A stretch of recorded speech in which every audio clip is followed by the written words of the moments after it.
So I'm filming the intro now because I didn't really talk about it in the video. I'm Juliet, this is Kimberly. This is the baby we're talking about today. And she turns 1 next month. This video is my birth story, so it's gonna have, my birth story, her birth story, our birth story. And it's gonna have birth talk, and there's gonna be talk of gross things. So, warning, and this video is not for kids, and don't watch this if you're a kid, or, unless you're a teen that's pregnant and gonna go through it, I guess. I don't know. This video is gonna be weird. It's gonna be adult content, I guess. I don't know. You've been warned.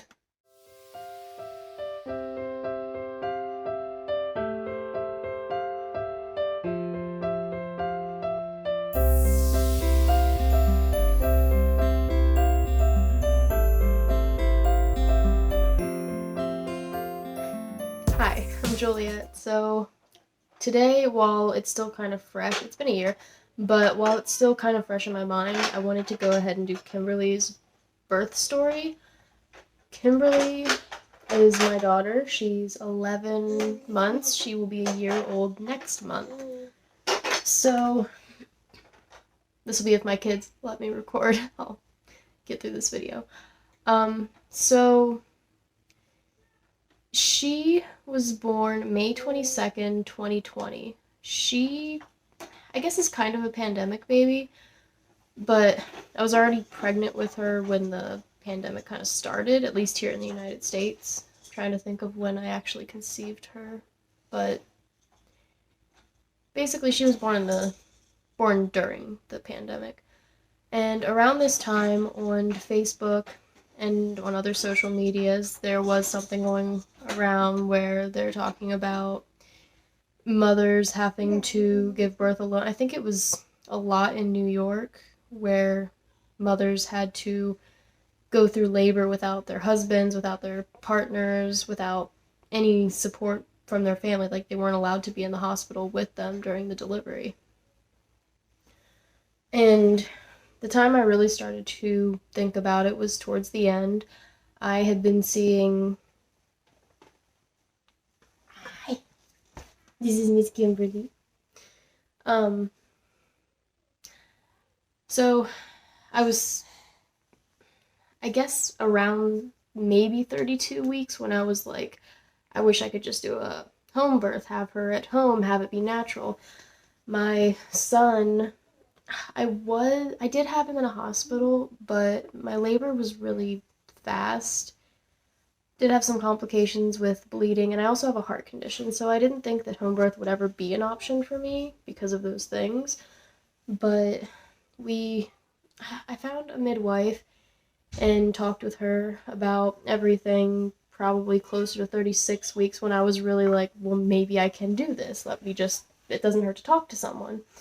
And I talked to her, and it seemed like we could actually do it. So my husband was not on board in the beginning, which was really hard for me because I was pregnant, hormonal, and I didn't have the support of my husband to birth how I wanted to. He had concerns that the baby could potentially die, or that I could die, and that we wouldn't be able to get to a hospital fast enough.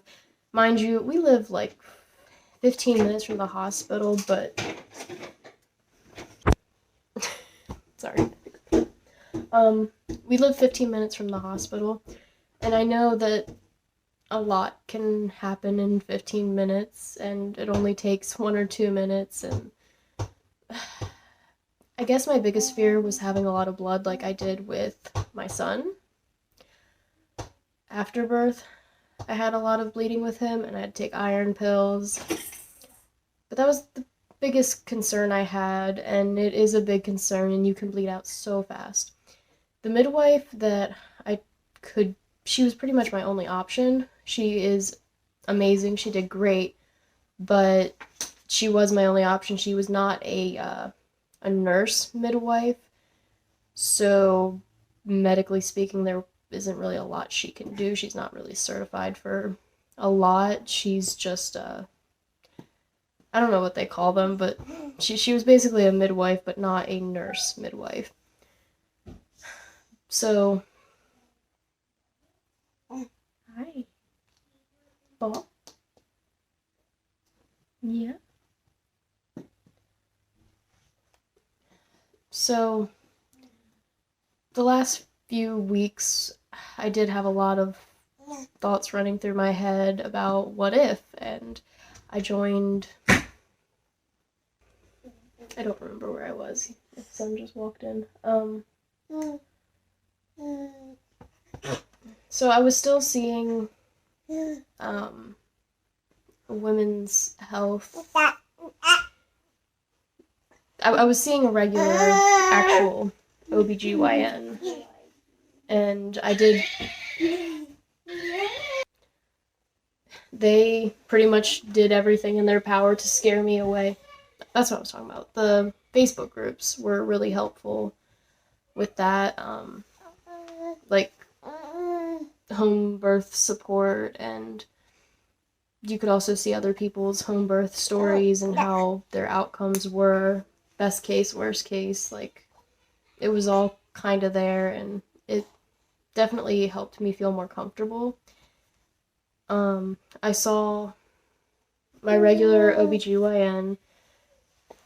They pretty much did everything in their power to scare me away from doing a home birth. Like, you know, your baby could die and all that other stuff, like you can die. And they pretty much ran through everything, and every single time I continued to go to my appointments there, every single doctor, I see different doctors each time, and all of them just wanted to lecture me and try to guilt me into not doing a home birth, which was really hard because they are the doctors, they're the medical professionals, and I know maybe in the future I should find different doctors, but they did not support the decision, and they made me feel guilty and scared to do a home birth, but it's what I really wanted. And when it comes down to trying to get my husband on board, it didn't really happen. Like, he was against it the entire time, and he was scared for us, and then also our insurance didn't cover it, so we ended up paying, I think it was around $4,000 for our home birth. So, and the midwife wanted my husband to be on board, or she wasn't going to help us. So trying to get him on board was a big thing, and I really pushed for it. And he eventually kind of went with it reluctantly up until the point when she was born. He was terrified of it. And I mean, I was a little scared too, because everyone's telling me that it's scary and dangerous, and it can be. So I don't know if you're considering a home birth. My story did have a good outcome. Not all stories do. I just want to put that out there. I don't want you to think that it's always going to be fine, but I think my light just got brighter. It's weird. I don't know. I mean, everything turned out okay for us, and I'm very thankful for that, but I don't know. This video is not really to tell you one way or the other what you should do. It's just kind of telling my story.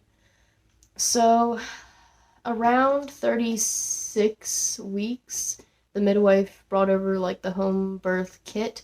I did have the option to rent her pool if I wanted to. I chose not to. When I was in labor with my son, and that's going to be a whole nother video, I still want to do his birth story, but since this one's more recent and, like, fresher in my mind, it's just easier to do hers now, and then with her 1-year birthday coming up. With my son, I didn't know the difference between regular labor and back labor. I had back labor with him. I had tried to get in the tub. There was one tub at our hospital. You were not allowed to give birth in it they would drain the water if it came down to that, because they don't want you they don't do water birth, basically. And I finally had a chance to use the tub, and I was really hoping that that was going to help, but it's just because that I was having back labor that it just didn't help the pain, and it made it hard to move, and it just hurt so bad. I didn't think I could hold myself above the water, and the nurses just walked me in there with my mom, and then they had left me, and it was a really scary experience trying to get out of the tub between contractions, but the pain was constant because he was constantly, I think, pushing on my spine, or his spine wasn't my spine. I'm not sure exactly how the back labor works, but it was pretty much constant pain even between contractions, and it was really hard. And when I got contractions, they were horrible. Granted, I was only in labor for 4 hours with him. 3.5, but it's still. So, and I had him at 39 weeks. And I had her at 40 weeks and 2 or 3 days. So I was overdue with her, which I didn't think was going to happen. But the midwife brought her home birth kit. The midwife also does the heart checks, and she does some limited stuff. She did a membrane sweep for me. So when I got to 39 and a half weeks with her, I went to the midwife, and I wanted to do the membrane sweep. We did that, and I had cramps. I had some bleeding afterwards, but that didn't actually get labor going. I attempted to drink castor oil at around 40 weeks, but I just could not stomach the stuff. I tried blending it in a smoothie, and it pretty much ruined smoothies for me. And then at 40 weeks and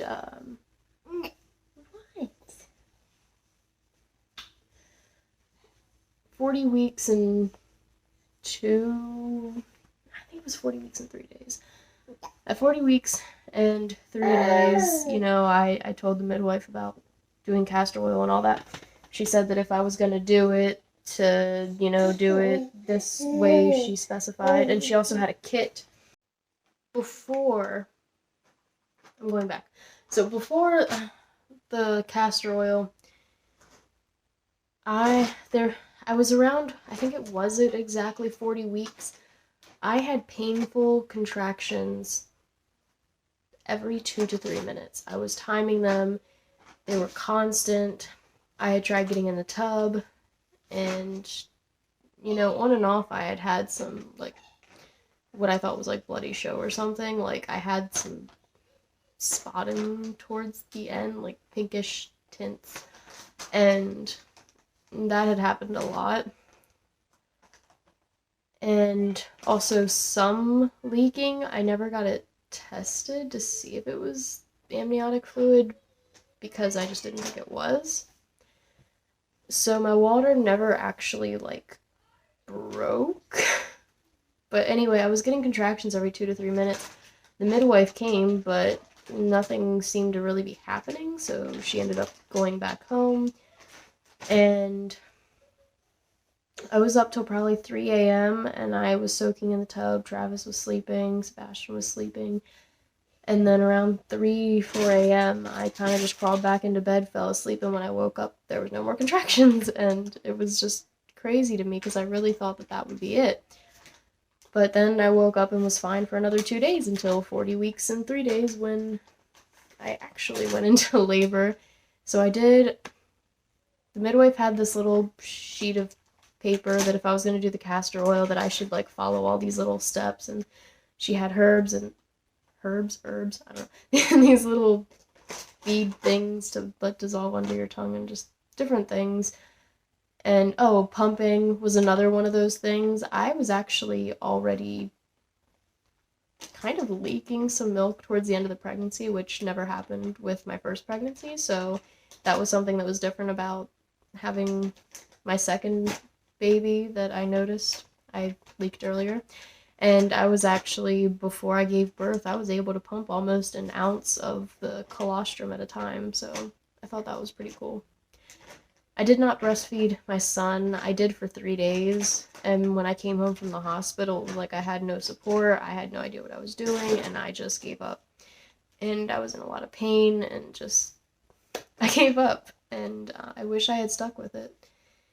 And then, this time around, maybe you've seen, because I was sitting here feeding her earlier, we are still breastfeeding, and we've made it to almost a year, and I plan on doing it to a year, and we may go past a year.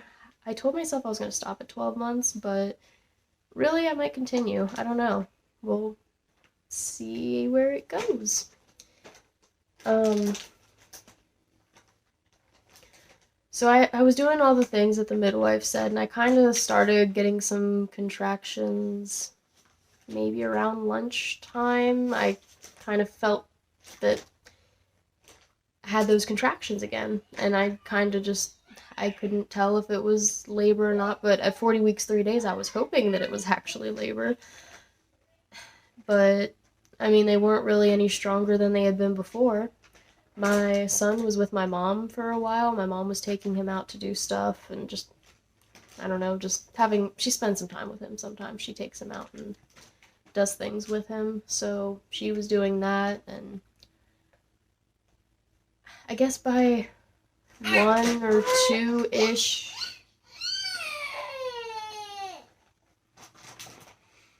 around 1 or 2, it seemed like maybe they were getting a little more intense, and, you know, my mom came back with him, I guess around 1 or 2-ish. I can't even remember the time she was born, but it was around 1 or 2-ish, and she was back with Sebastian, and I was, you know, taking some time in the tub. I had been holding onto the wall because it hurt, and I was just, you know, working through it, and obviously I was in pain, but I mean, it wasn't anything that I couldn't manage. Like, I was okay. And I soaked in the tub for a little bit, and it seemed to really be getting intense. My mom was like, you need to call the midwife, I'm not delivering this baby. And I was like, I'll know when I'm that close, you know? And she wasn't convinced. And I did call the midwife a couple times, and then after I called her back, like 15 minutes later, she's like, I knew when you called me back that soon that I should probably come over. And I got out of the tub. I was just wearing my little robe. I wasn't wearing bra or underwear or anything. And in this room, our bed was actually over there at the time, and then this was the space we had dedicated for the baby. Now this is our side, and that's kind of her side, so things were a little rearranged. Actually, I'm probably right on top of around the area that I had her, on the floor here. But I was in a lot of pain. I got out. I came over here, and I was just kind of rocking back and forth. I had the towel between my legs because I didn't want to, because I had a little bit of blood, like just a tiny little bit, that was just dripping. And I got down on my hands and knees on the floor, just kind of holding the towel between my legs and just rocking through it. I was making a little bit of noises, and my mom was just kind of there. She was trying to put the plastic on the bed. It was one of the things that we were supposed to do when I thought I was in labor, was to prepare the bed if I chose to give birth there. The midwife said that I could deliver anywhere, that if it was in the shower, she could catch the baby. If it was in the water, in the tub, that was fine. Like, she was pretty flexible about anything, which our hospital was not flexible about anything at all with him, but they had their policies and they stuck to them, and maybe there's good reason for it. I don't know. But anyway. So my mom was talking to my son. She was supposed to be here, that she could, like, take Sebastian out of the room if he got scared. I wanted him to be there. He was there. And I thought it would be nice for him to see his sister being born, which he did. But, she was kind of there just to be able to take him out if it got too scary, or to even take him to her place if needed. So, and then around this time, my mom also called Travis to come home from work. He didn't want to come earlier because he didn't want to come if it wasn't actually labor, because, gotta make money. But he ended up missing it. So, I'm on my hands and knees, and I can, really feel the need to push. But I had only really been feeling the contractions for 2 hours or less from, the very first, maybe this is a real contraction, to her in my arms. So it was really fast. The midwife got here. I didn't want to push until I knew that the midwife was here, and the midwife came, and I told her I really need to push, and she said not to. I guess she didn't want me to tear, is my thinking. And, I'm glad I don't want to tear. I'm glad she considered that, but I really felt like I needed to. And I didn't have back labor with her because when the contraction ended, it was fine. I could breathe, and then the contraction would come. And that's kind of what I expected labor to be like when I was 18 years old having my son. That's kind of what I expected, is the breaks between contractions, but I didn't get that with him. And then I was like, well, everything I know about birth just out the window because I don't know anything. But then I had her, and it's what I expected when I was 18. So I did not have back labor with her. I did with him. So that's the difference from my perspective, at least. But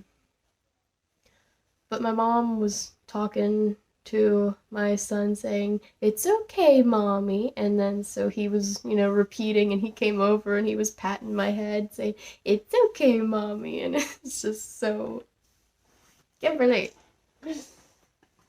up. It was just so cute. And I guess he was 4 at the time. I don't think he was 5 yet, but he did so good. He was so sweet. He wasn't scared. And, eventually, after a few minutes, the midwife was here for maybe 5 minutes before her head actually started coming through. And, the midwife had been telling me not to push or anything, so I was trying to ride out the contractions, but my body was doing its own thing. So I tried to breathe through the contractions. I tried not to push, but she was coming. We couldn't stop her. She was ready to come out. And she was overdue, so when her head started coming through, when she came through, the midwife, I guess, saw, and what I assume she saw was the cord wrapped around her neck. Because after her head started coming through, the next thing the midwife tells me is, you need to push, and you need to get her out. And I was thinking it's probably the umbilical cord, and I was kind of freaking out, but I didn't think about it. I just pushed. I did exactly as she said. And after I kind of felt a little bit of tugging from the midwife, and then I could feel her kind of flipping the baby around a little bit. I was on my hands and knees giving birth, and the midwife caught her and was flipping her around, and I assumed she was untying the cord, which is what she was doing. After part of her head had come through, it felt much bigger than it did with him, and that was because she had her hand on top of her head and the cord around her neck and around her hand and stuff, which is terrifying. I'm kind of glad I couldn't see that. And Sebastian watched the whole thing. He did good. And my mom was the only other person there. The midwife, her team didn't make it in time because it happened so fast, and like I said, Travis didn't make it in time either. So after all that, the midwife, just kind of sat her down. I asked if she was okay, and she said that the baby's fine, and I could hear her making her little noises. I can't remember. I think she cried, but I don't remember it, but I think my mom said she cried. But I do remember her making her little noises, letting me know that she was alive and okay. And the midwife had just kind of laid her between my legs and tried to scooch her towards me, but I I guess I was kind of in shock, and I couldn't really move.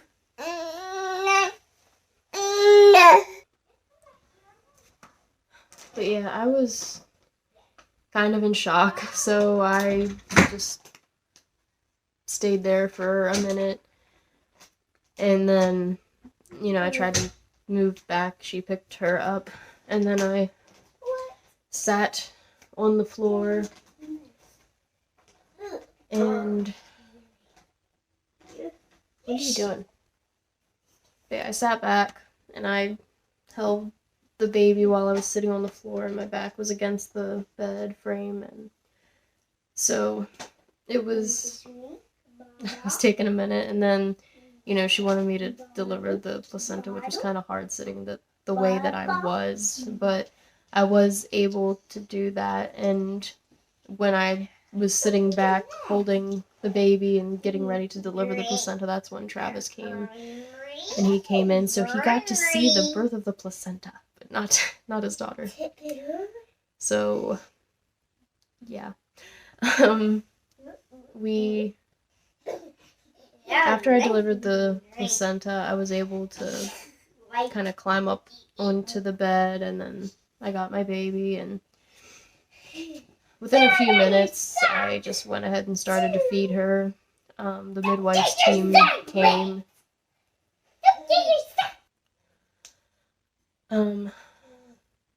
So, forgot what I was talking about. I fed her, the midwife's team came, they, showed me the placenta. We left the cord attached to the placenta for a few minutes, but with Sebastian climbing around on the bed and stuff, we were kind of worried, and it was hard with the baby still attached to it. So we did cut it. I didn't... So...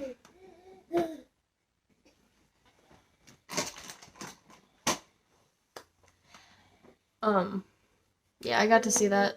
I read about the delayed cord clamping. They don't do that in the hospital, at least not the one I went to. I don't like our hospital here in town. It's very poorly rated, and it's just it's not a good hospital. It really isn't. But I read into the delayed cord clamping, and I figured that it was something that I would be interested in for a few minutes, not for, I think they said you could do it for a few hours or something, or I don't know. I didn't want to do it that long, but I did want to delay it for a few minutes at least, and that's what we did. After a few minutes, I wanted to go ahead and cut it because it was kind of hard to move, and with him jumping on the bed and it sitting right beside me, it was...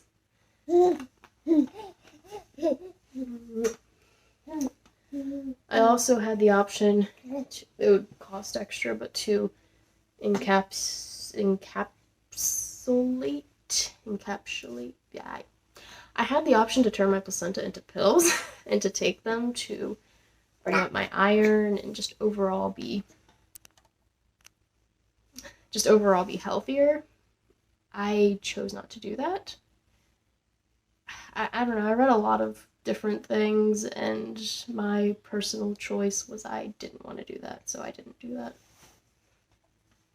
But I know that there are a lot of people that have done that and had very good results, so that's good if that's something you want to do. But I did not. So, but the option was there for me if I wanted to do that. And I also did not bleed very much with her, and there was never a lot of fluid. So my guess, and I think the midwife was on board with, I guess she thought the same thing, was that I had been leaking amniotic fluid for a while and just didn't know it. But she seemed really healthy. And then also immediately after birth, she pooped. She did not poop in me, but she pooped on me, and it got on my hand, and it was not fun. And I don't know if the castor oil actually induced the labor. I mean, it was really fast. It could have been, but after the midwife had left, so this is like 6, 7, 8 o'clock at night, I went to get a shower and gave her to Travis. I told him to take off his shirt, and then I put her on him so they could do skin to skin, keep her warm and all that. And I went to get a shower, and when I was grabbing the towels, I was wearing one of those, this is a really gross TMI, you can just like skip away if you want. But so I have one of those adult diapers on because after birth, you know. And oh, also after birth, I had a little minor tear. The midwife could have stitched it if I wanted her to, but she said that it wasn't really deep. And that was the point probably when she was pulling out the hand up and all that stuff. And I think that's when it happened, because it was a lot wider than just her head or just her shoulders or whatever would have been because of how she came out. But it was just a little tear. So I told her if it doesn't need stitched, then I don't want it stitched. So she did not stitch anything. And then after the midwife and her team left, the midwife had she had an assistant and a student. And after they all left and I went to get a shower, when I went to get the towels, I felt diarrhea coming, and before I could get into the bathroom, it was already leaking out into the diaper, and I was just a horrible mess. And I'm just like joking to Travis, like I pooped my diaper. And I ran to the bathroom and I went to pull down the diaper full of, and it's still flowing, so it kind of like flowed over the toilet seat and into the floor, and it just wouldn't stop. And then standing up before I could get in the shower, it fell down so hard that it splattered up on the walls, and here's your puffs.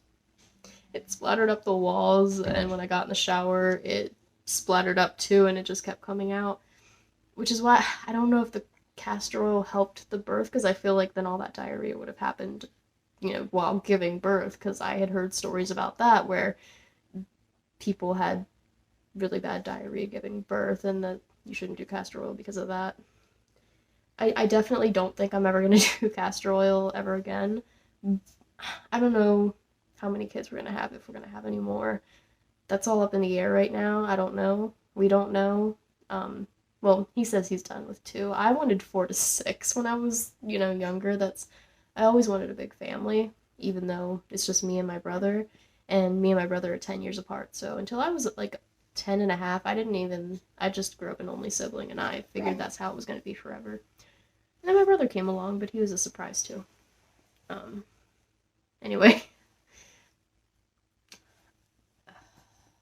I lost track of thought.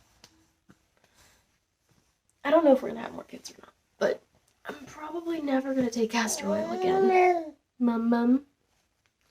It was really bad, and it was really bad. I really.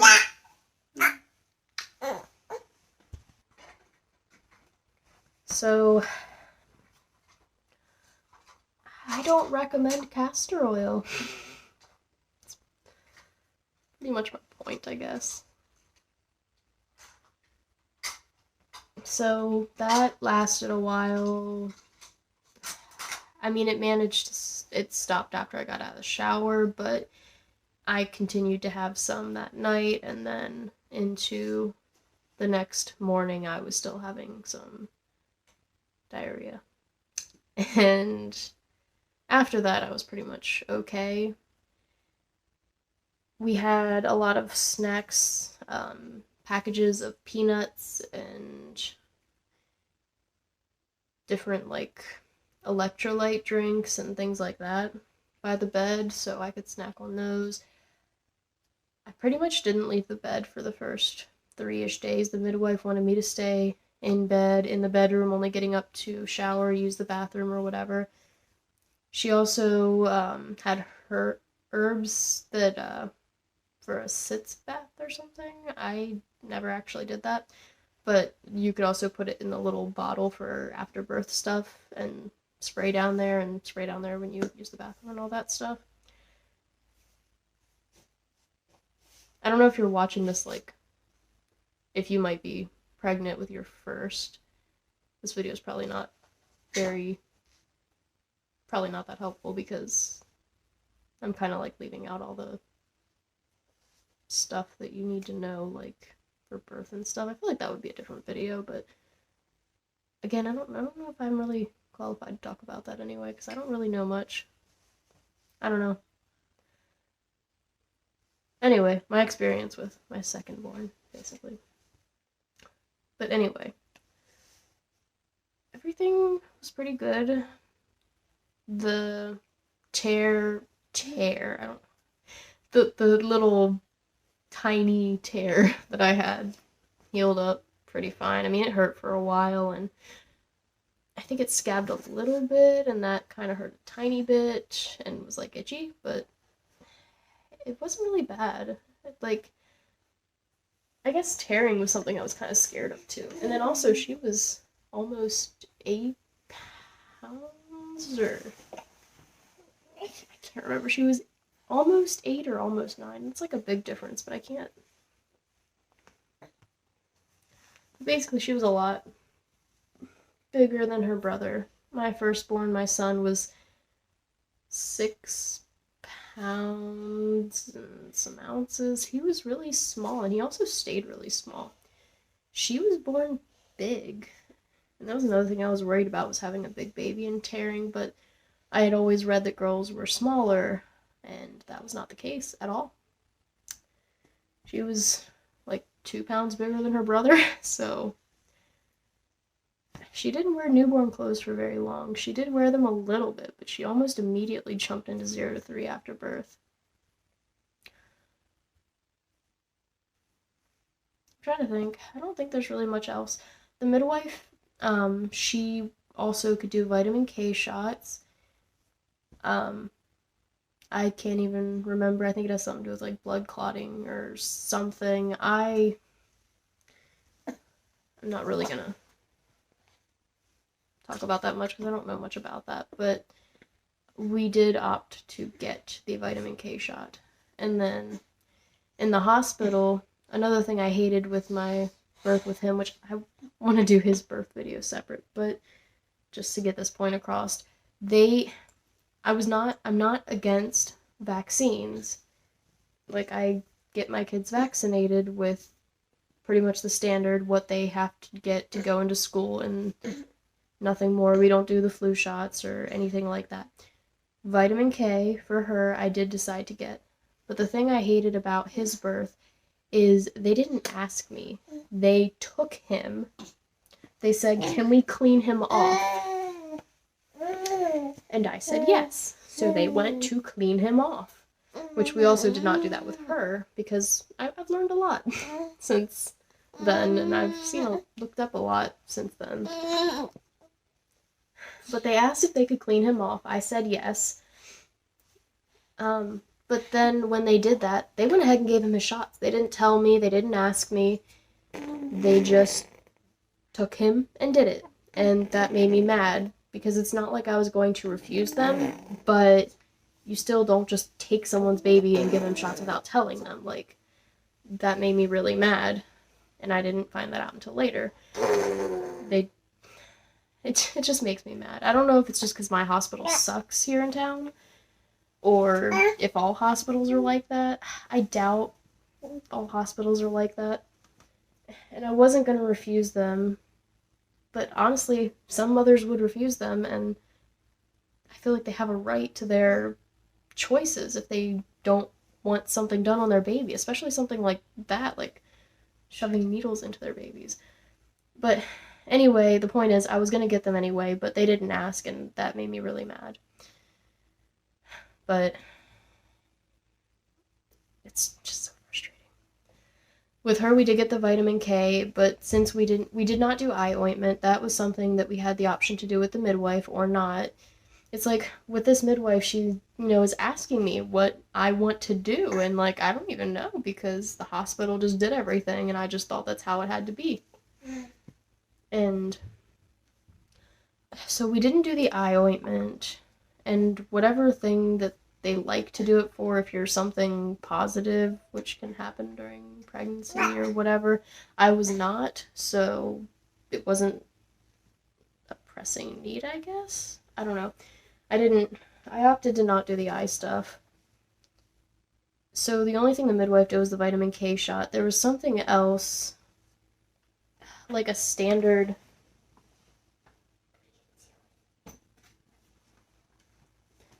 vaccine that I don't know if it's required or whatever, but we did want to get that because it was standard and I think required or needed or something. I think it was hepatitis or something. I don't know, I can't quite remember. But we had to go just to her regular doctor, which we were going to do anyway, because they're supposed to see their pediatrician doctor or whatever within so many days of being born. I think it was supposed to be within 3 days, but they couldn't get us in there soon enough, so she didn't see a doctor until she was like a week old, and then she got that shot that they would have given her if she was born in the hospital, but the midwife couldn't give her that shot because she wasn't certified to or whatever. So we did do the vitamin K, and then a week later we went to the doctor and did her newborn checkup and all that stuff, and she goes to all of her appointments. She's due for her 1-year appointment next month sometime.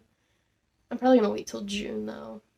And just because of the pandemic in general, and like it took us forever to get her appointments and stuff, so like she ended up having her 3-month checkup when she was like 4 or 5 months. So she's like really behind. She's not really behind, just a little bit behind. But as far as birth, I think that pretty much covers everything. With him, I did not co-sleep because I was taught that that was horrible and that I was going to suffocate my baby or whatever. So I was terrified to sleep with him. I just fought with getting up, but he was also formula fed after the first 3 days of his life. Once we got home, we started doing formula. And so... Hi. Jumping, jumping, jumping. Jumping. Jumping, jumping. Baby toes. Baby toes. Mama. Mama.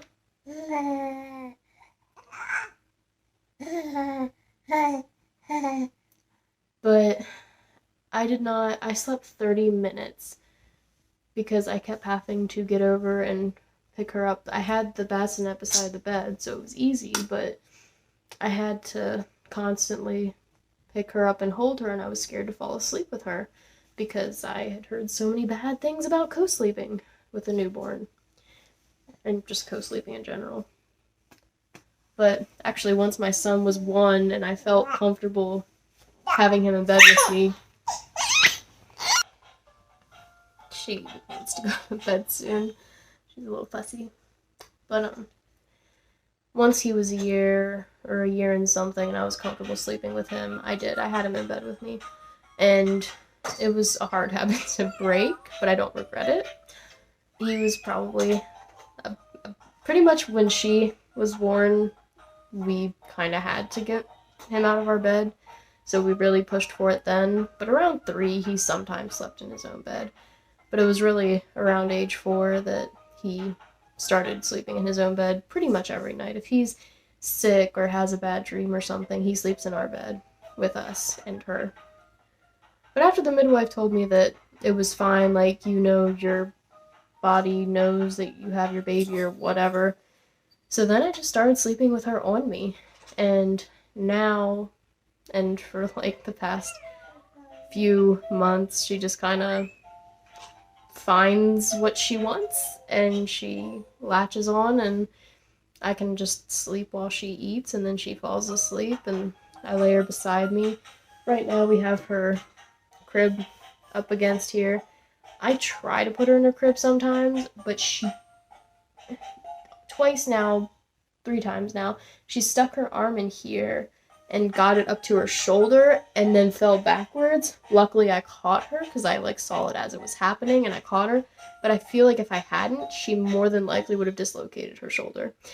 Like the spacing on these cribs, I hate it. I don't like it. He used to get his legs stuck. She's gotten her thighs stuck before at 3 months old. Like, because her thighs are, she has really thick thighs and they pop through and then you can't get them back in without kind of holding the bars apart. And I don't like the crib. It scares me. It scares me for her. Like, I'm scared for her. But it does provide a buffer. This is my side of the bed. And sometimes I'll put her in between me and Travis. We're good with her. But for the first 3 months, she slept on my chest, so I could feel her every move. And I'm a really light sleeper, so it wasn't an issue. And after the midwife told me that I could sleep with her and she explained everything, that it was fine, I did that. And I pretty much slept all night. Like, with him, I had to get up to make bottles and everything. And with her, it's just relatch her and go back to sleep. Like, it was really nice. And then the fact that she wasn't in her crib, I didn't have to get up and even pick her up just to feed her. So co-sleeping made everything easy for me, but that's not for everyone. And, things could happen still. I know there were a few times where I would pull the blanket up to cover myself and it would go over her, but then she would like wiggle and I'd hurry up and pull it down. Like, I immediately realized things, but I know that people have suffocated their babies or they've suffocated in blankets, and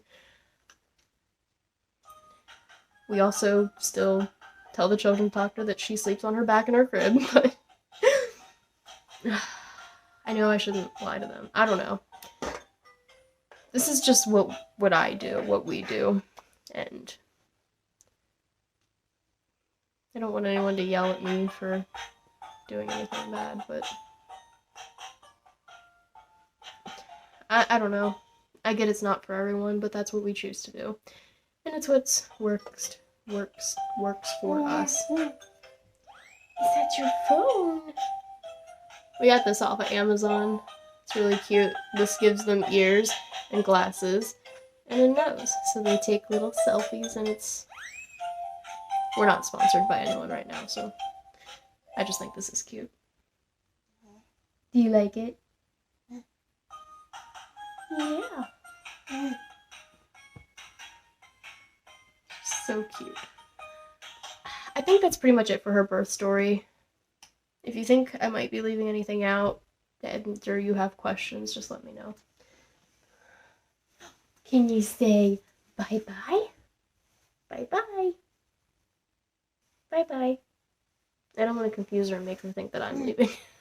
Oh, there she goes. Bye-bye. Bye. Bye.